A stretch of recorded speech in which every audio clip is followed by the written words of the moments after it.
They didn't knock. The social workers never knocked in places like that. Pine Ridge, South Dakota, 1974. A farmhouse 7 miles from anything resembling civilization, where the wind carried dust and the smell of decades-old rot. When they opened that door, they found 3 sisters, ages 9, 11, and 13, sitting in a room with no furniture, no beds, no light except what leaked through boards nailed over the windows. The eldest sister was holding the youngest, and when they asked her name, she couldn't remember it.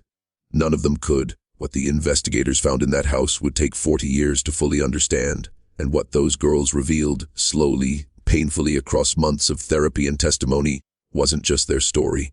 It was the story of an entire bloodline, a family that had perfected the art of disappearing its own children.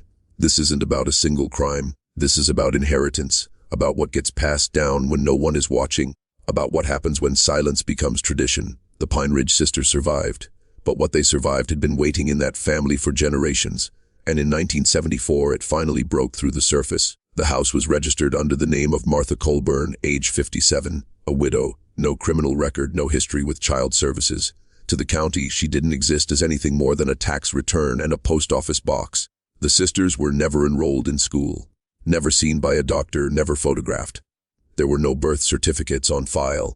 When investigators tried to piece together how 3 children could vanish into rural South Dakota without leaving a trace, they realized something far more disturbing. It wasn't an accident, it was a system, and it had been running quietly, efficiently for longer than anyone wanted to believe.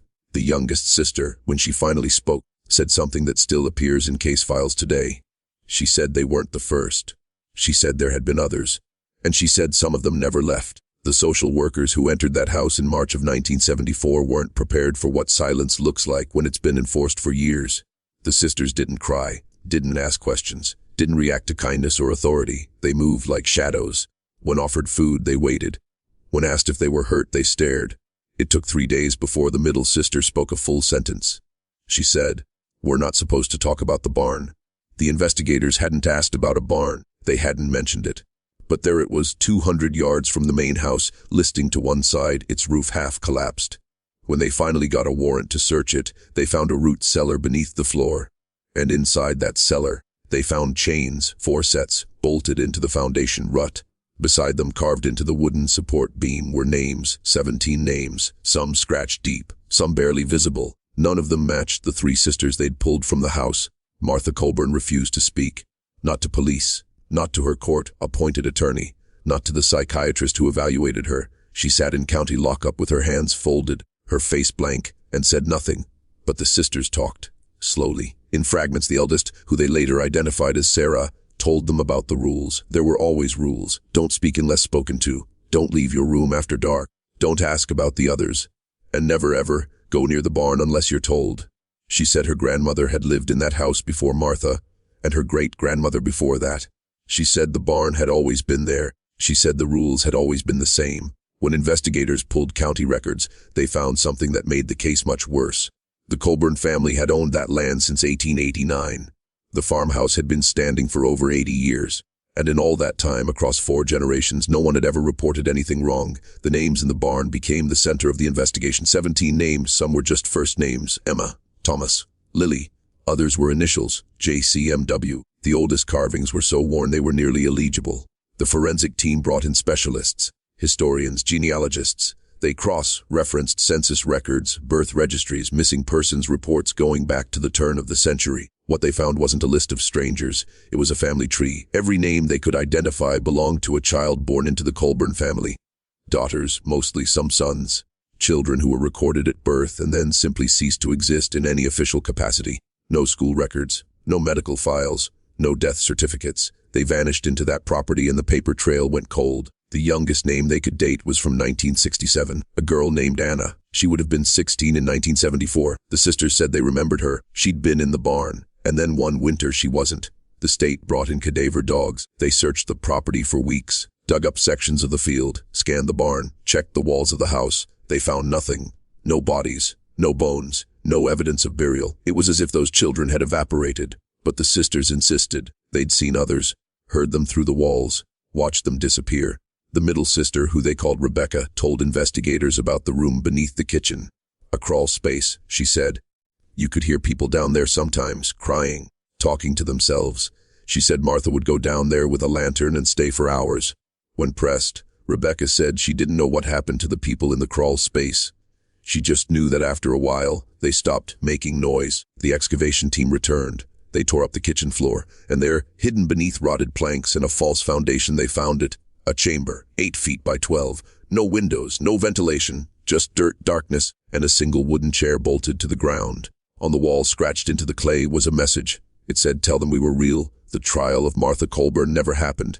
In August of 1974, 4 months after her arrest, she suffered a massive stroke in her cell.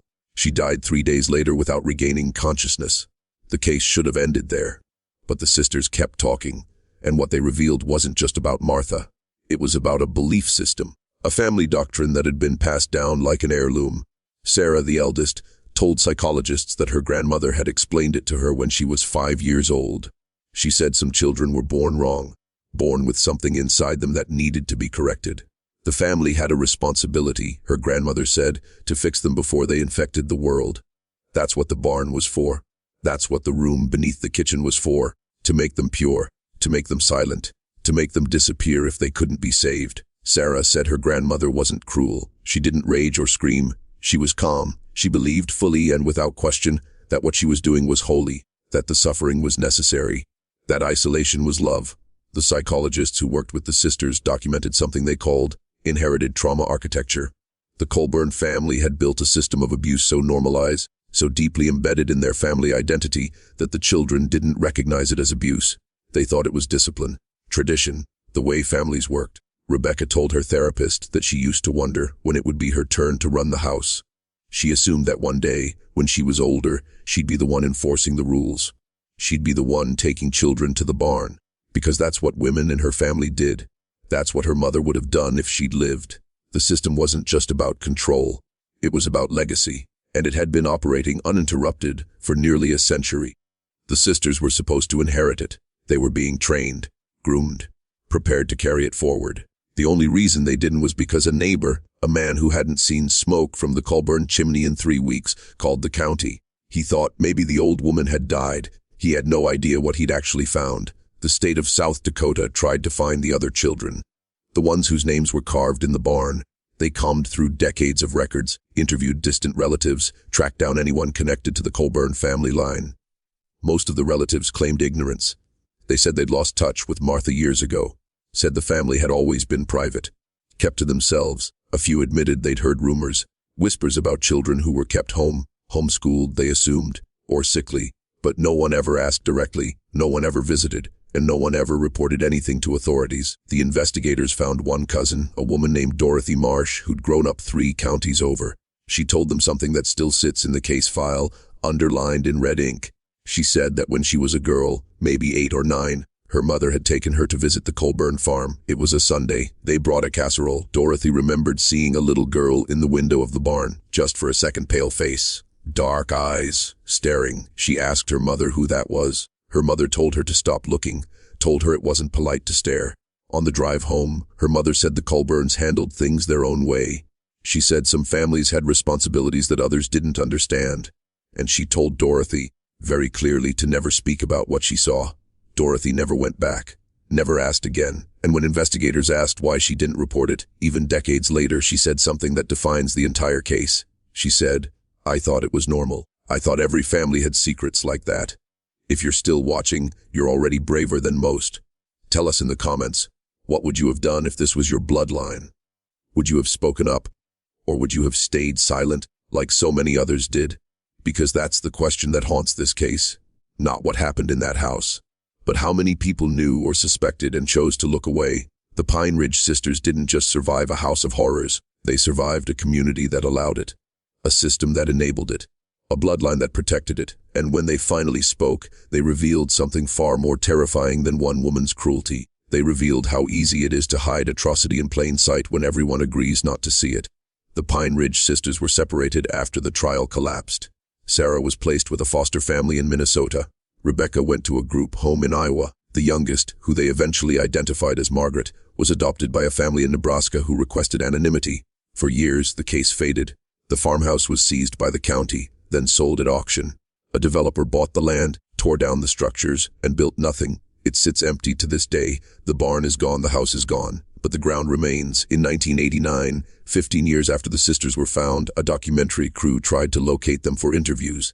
They found Sarah. She was 24, married, living under a different name. She agreed to speak, but only once and only off camera. What she told them was never broadcast, but the producer kept notes. Sarah said she still dreamed about the house. Not nightmares exactly, just memories. She said the worst part wasn't the fear or the isolation. It was the realization years later that she'd been taught to see suffering as love, that she'd been conditioned to believe her own erasure was a kindness. She said it took her a decade to understand that what happened to her wasn't discipline. It was annihilation, and the hardest part of survival was learning that she was allowed to exist at all. Rebecca was never located. Margaret's adoptive family declined all contact. The documentary was never made, but Sarah's words circulated quietly among trauma researchers and social workers. She became a case study in something called generational erasure, the idea that certain families don't just abuse their children, they systematically remove them from existence. No documentation, no socialization, no acknowledgement, as if they were never born. The Colburn family perfected this, and they did it for generations without interference because rural isolation and family privacy were considered sacred. The case files were sealed in 1991 due to the involvement of minors. Most of the physical evidence was destroyed. The names carved into the barn were photographed, cataloged, and then lost in a storage facility fire in 1998. Today, the only proof that those 17 children existed at all is a single banker's box in a South Dakota courthouse basement. Inside are 3 interviews with the sisters, a stack of crime scene photos, and a handwritten note from the lead investigator. It says, "One never found them, but they were real, and they're still out there somewhere in the soil." The Pine Ridge sisters revealed something that America still struggles to confront, that the most dangerous secrets aren't hidden in locked rooms or buried in shallow graves. They're hidden in silence, in the agreement not to ask questions, in the assumption that what happens behind closed doors is no one else's business. The Colburn family didn't survive for nearly a century because they were careful. They survived because the systems designed to protect children, schools, hospitals, neighbors, law enforcement, never looked. Or when they did look, they chose to see nothing. The sisters were found because one man noticed a cold chimney, not because anyone suspected abuse, not because a teacher reported absences, not because a doctor saw bruises, because of smoke. That's how close they came to disappearing completely. And that's how close the others came too. The 17 names in the barn, the voices in the crawl space, the children who were born into that family and erased before they could become people. We talk about monsters as if they're rare, as if they emerge fully formed, isolated, unprecedented, but the Colburn family proves something more disturbing. Monsters aren't born in a vacuum. They're cultivated, normalized, passed down. The abuse that happened in that farmhouse wasn't an anomaly. It was a tradition, and traditions don't survive alone. They need complicity. They need witnesses who choose blindness. They need communities that value privacy over protection. The sisters survived. But how many others didn't? How many names were never carved into wood? How many children vanished into the American landscape, into family land, into basements and barns and back rooms, and were never counted because no one was counting? The Pine Ridge case isn't just a story about 3 girls who escaped. It's a story about the ones who didn't, about the system that let it happen, and about the silence that still protects secrets we're too afraid to uncover.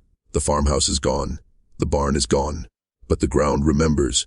And somewhere in the records we don't keep and the questions we don't ask, there are more names, more children, more families who learned that the best way to hide a body is to make sure no one knows it existed in the first place. The Pine Ridge sisters told the truth. The question is whether we're ready to hear it.